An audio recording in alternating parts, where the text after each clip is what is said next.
हमारा आज का यह वीडियो 48 लॉज ऑफ पावर पर बेस्ड है, जिसे अमेरिकन ऑथर रॉबर्ट ग्रीन ने लिखा है। और ग्रीन को अपनी इसी किताब की वजह से कई विवादों में भी रहना पड़ा था, लेकिन ग्रीन अपने आइडिया पर बने रहे। ग्रीन की यह किताब इस बारे में है कि कैसे हम अपनी ताकत का इस्तेमाल कर सकते हैं और उसे और भी बढ़ा सकते हैं। साथ ही इस बारे में कि पावरफुल लोग कैसे सोचते हैं और किस तरह अपनी पावर का प्रयोग करते हैं। तो आइए इस किताब के कुछ नियमों को जान लेते हैं। नियम नंबर 1, अपने से बड़े को कभी अपना टैलेंट और स्मार्टनेस ना दिखाएं।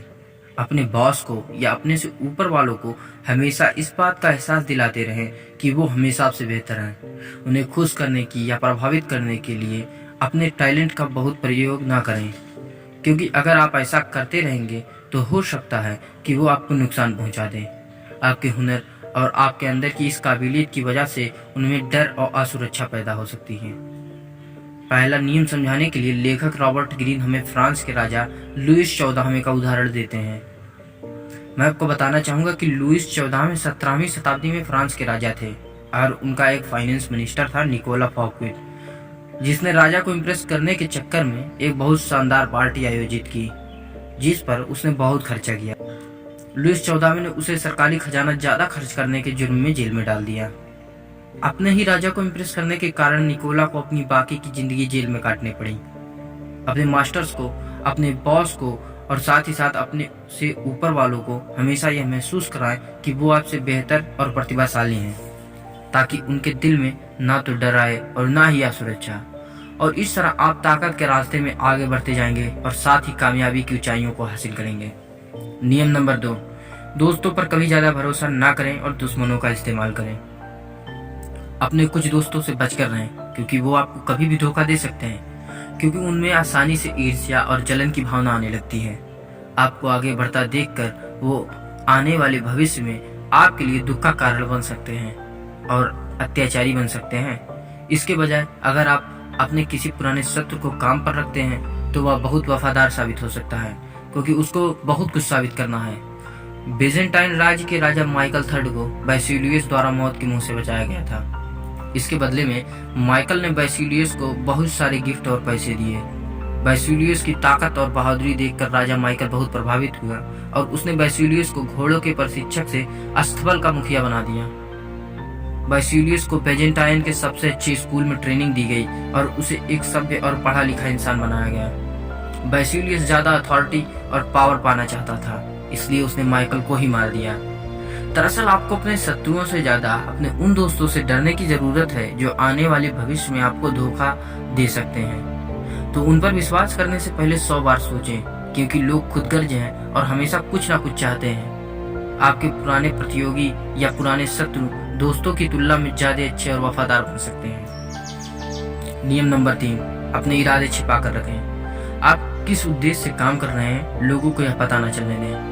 लोगों को अपने काम के इरादे कभी ना बताएं। आपके काम के पीछे आपका क्या मकसद है ये कभी ना बताएं। इससे लोग अंधेरे में रहेंगे और अपनी योजना नहीं बना पाएंगे। अगर उन्हें इस बात का अंदाजा ही नहीं होगा कि आप क्या करने वाले हैं तो वह अपनी सुरक्षा की योजना नहीं बना सकते। इस तरीके से आप उन्हें गलत दिशा में काफी दूर तक ले जा सकते हैं। इससे आप उन्हें गुमराह कर सकते हैं। जब तक उन्हें आपके इरादे का अंदाजा होगा तब तक बहुत देर हो चुकी होगी। आप हमेशा अपने इरादे लोगों से छुपा कर रखें। हम अक्सर अपने गोल्स दूसरों को बता देते हैं, जिसका लोग फायदा उठा सकते हैं और हमारे अगेंस्ट कोई प्लान बना सकते हैं। मार्क्विस डी सेवेंजी एक लेडी से प्यार करते थे, जिसके सामने उन्होंने अपनी सारी फीलिंग्स बता दी थी, और नतीजा यह हुआ कि उस लेडी का मार्क्विस में कोई इंटरेस्ट नहीं रहा। आप क्या चाहते हैं और क्या करने वाले हैं किसी से ना बताएं। अपनी जुबान पर नियंत्रण रखने के लिए आपको मेहनत करनी होगी और लगातार अभ्यास करना होगा। समझदारी इसी में है कि आप लोगों से वही कहें जो वो सुनना चाहते हैं, ना कि वह जो आप बोलना चाहते हैं। इसलिए आप बहुत जरूरी है कि आप अपने शब्दों का इस्तेमाल ध्यान से करें। जब लोगों को ये पता नहीं होता है कि आप क्या करने वाले हैं तो वो आपके विरुद्ध कोई रणनीति नहीं बना सकते। जब तक वो आपके इरादों को समझ पाएंगे तब तक बहुत देर हो चुकी होगी।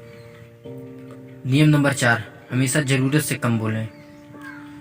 आप लोगों के बीच में जितना ज्यादा बोलेंगे आप उन्हें उतना ही साधारण दिखेंगे, और हो सकता है ज्यादा बोलते समय आप मुंह से कोई ना कोई मूर्खतापूर्ण बात निकल जाए। शक्ति एक दिखावे का खेल है। जब आप कम बोलते हैं तो आप वास्तविकता में ज्यादा होशियार और महान दिखाई देते हैं। कम बोलने से लोग आपकी बात ज्यादा सुनेंगे और लोग आपको अपनी बात ज्यादा बताएंगे, जिससे लोगों के बारे में आपको ज्यादा जानकारी मिलेगी। आप उनकी कमजोरियों को भी जान पाएंगे। शक्तिशाली लोग कम बोलकर प्रभावित करते हैं और डराते हैं। जितना अधिक आप बोलते हैं उतना ही अधिक आप कुछ मूर्खतापूर्ण कहते हैं। जब आप लोगों को अपने शब्दों से प्रभावित करने की कोशिश करते हैं तो आप जितना ज्यादा बोलते हैं उतने ही आप साधारण लगते हैं। इस नियम का उदाहरण है कि प्राचीन रोम का एक योद्धा और नेता कायस मार्सियस करियोलनियस, जिसने रोम के लिए बहुत बार जंग लड़ी। करियोलानस उस समय का एक हीरो था और लोग उसे दिल से चाहते थे। करियोलानस ने 17 साल मिलिट्री में काम करने के बाद राजनीति में कदम रखा। उस समय रोम में जनतंत्र था और वह चुनाव लड़ने की तैयारी कर रहा था।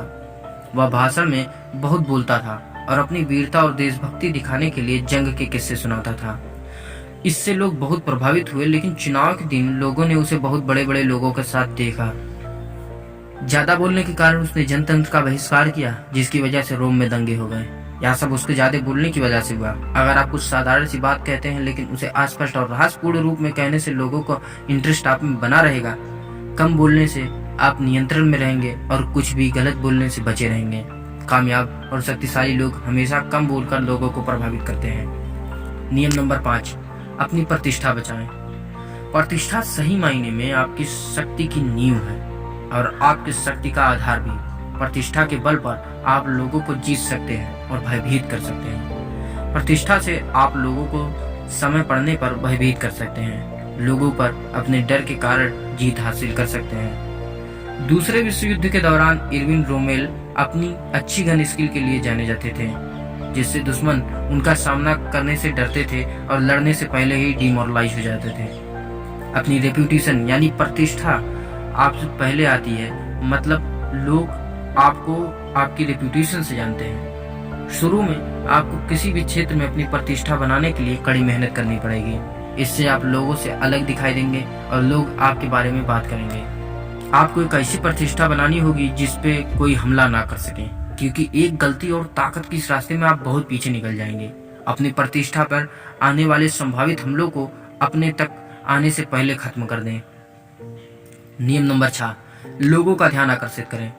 समाज में किसी चीज का मूल्यांकन उसके दिखने के आधार पर किया जाता है, तो जितना हो सके अपने आप को भीड़ में शामिल ना करें, क्योंकि जो चीज दिखती नहीं उसकी कोई अहमियत नहीं। किसी भी कीमत पर लोगों का ध्यान आकर्षित करना सीखें। भीड़ से अलग अपनी एक पहचान बनाएं, जिस पे आप लोगों की नजर में बने रहेंगे और उनका ध्यान आकर्षित करते रहेंगे। रॉबर्ट कहते हैं कि लोग किसी भी चीज को उसकी लुक से परखते हैं। जो चीज दिखाई नहीं देती उसकी कोई अहमियत नहीं होती। पाब्लो पिकासो स्पेन में एक मशहूर पेंटर और मूर्तिकार थे, जो कभी नहीं चाहते थे कि लोग उन्हें भूल जाएं। पिकासो या तो बहुत अच्छी पेंटिंग बनाते थे या बहुत बुरी, यानी पेंटिंग बनाते थे क्योंकि उनका मानना था किसी भी तरह की पब्लिसिटी अच्छी पब्लिसिटी है। ध्यान आकर्षित करने की कला किसी में भी जन्म से नहीं होती, या आपको सीखनी होगी। आपको अपनी एक ऐसी छवि बनानी होगी जिससे आप दूसरों से अलग दिखाई दें। ग्रीन बताते हैं कि भीड़ का हिस्सा न बने और गुमनामी में दफन होकर ना मरे। सबसे हटकर दिखें, हर कीमत पर लोगों की नजर में बने रहें। नियम नंबर 7, दूसरों के काम का श्रेय लें। अपने लक्ष्य को हासिल करने के लिए या अपने लक्ष्य तक पहुंचने के लिए दूसरों के समझदारी, ज्ञान और मेहनत का इस्तेमाल करें। इससे आप अपना समय बचा सकते हैं और साथ ही लोगों में यह छवि बना सकते हैं कि आप अपना काम समय से और काफी बेहतर तरीके से करते हैं। थॉमस एडिसन, जो कि न सिर्फ एक साइंटिस्ट बल्कि एक अच्छे बिजनेसमैन भी थे, एडिसन ने निकोला टेस्ला की कंपनी को अपने जनरेटर में सुधार करने का काम दिया। निकोला टेस्ला ने पूरे 1 साल तक एडिसन के जनरेटर पर काम किया और उसमें बहुत सारे सुधार किए। निकोला टेस्ला के काम का सारा क्रेडिट एडिसन की कंपनी को मिला। एडिसन ने यह काम करने के लिए निकोला टेस्ला को $50,000 देने का वादा किया था, लेकिन उन्हें पूरे पैसे नहीं दिए गए, न ही उसे अपने काम का कोई क्रेडिट मिला। टेस्ला ने रेडियो भी बनाया था, लेकिन रेडियो बनाने का सारा क्रेडिट मार्कोनी को मिला। टेस्ला ने ऐसे बहुत सारे आविष्कार किए और वैज्ञानिक तौर पर काम किए, लेकिन उन्हें उन काम के लिए क्रेडिट कभी नहीं मिला, न ही उन्हें अपने कार्य के पूरे पैसे मिले। निकोला टेस्ला की कहानी से हमें पता चलता है कि हमें क्या काम करना चाहिए और क्या नहीं। ग्रीन बताते हैं कि ताकत की यह दुनिया जंगल की दुनिया जैसी होती है, जहाँ कुछ जानवर खुद शिकार करके जीते हैं, जबकि ज्यादातर जानवर जैसे गीदड़, गिद्ध ये दूसरों के शिकार पर जीते हैं। इस समय जब आप अपनी जिंदगी में गधे की तरह काम कर रहे हैं, तो आपके ऊपर भी एक गिद्ध मंडरा रहा है और आपकी रचनात्मकता का फायदा उठाने के बारे में सोच रहा है। शक्तिशाली बनने के लिए यह जरूरी है कि आप दूसरों से काम लेना सीखें और ऐसे लोगों को हायर करें जो वह काम जानते हों जो आप नहीं कर सकते। नियम नंबर 8, दूसरों को अपनी तरफ लाएं, जरूरत पड़ने पर चारे का इस्तेमाल करें। जब आप किसी व्यक्ति को कोई काम करने के लिए मजबूर करते हैं तो उसका नियंत्रण आपके हाथ में होता है। तत्काल विजय पाने के बजाय दीर्घकालीन शक्ति का खेल खेलना ज्यादा सही होता है। दूसरों को अपनी तरफ लाएं, जरूरत पड़ने पर चारे का इस्तेमाल करें। जब आप किसी व्यक्ति को अपनी तरफ खींचते हैं तो उसकी योजनाएं असफल हो जाती हैं। इस नियम का उदाहरण है ओटो वन बिस्मार्क, जो कि जर्मनी के एक ताकतवर नेता और राजनीतिज्ञ थे। उन्होंने कहा था कि जब आप एक हिरण को पकड़ने के लिए चारा डालते हैं तो कभी पहले हिरण को गोली नहीं मारते, बल्कि पूरे झुंड के आने का इंतजार करते हैं। लोगों को शानदार लालच देकर अपनी ओर आकर्षित कर तब आक्रमण करें। उस समय नियंत्रण आपके हाथ में होता है। उन्हें अपनी चाल पर प्रतिक्रिया करने पर मजबूर करें। आप लोगों को अपनी तरफ आकर्षित करते हैं तो सारा नियंत्रण आपके हाथ में होता है, और जिसके हाथ में नियंत्रण होता है उसी के पास शक्ति होती है और वही शक्तिशाली होता है।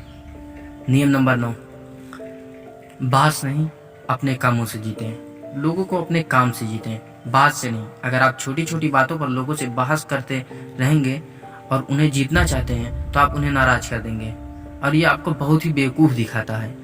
अपने से ऊपर वाले या बॉस से कभी बहस ना करें, उन्हें अपने काम से जीतने की कोशिश करें। प्राचीन रोम के जनरल मौसुनियस को जंग लड़ने के लिए बहुत मजबूत हथियार चाहिए था। उसने अपने इंजीनियर को जंग के लिए एक मजबूत जहाज बनाने के लिए कहा।